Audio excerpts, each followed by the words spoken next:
गुरुपूजिताय गुरुदैवताय गुरुकुलस्थायिने गुरुविक्रमाय गुह्यप्रवराय गुरवे गुणगुरवे गुरुदैत्यकलक्षेत्रे गुरुधर्मसदाराध्याय गुरुपुत्रपरित्रात्रे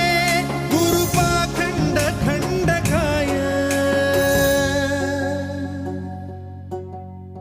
गीतसाराय गीततत्त्वाय गीतगोत्राय धीमहि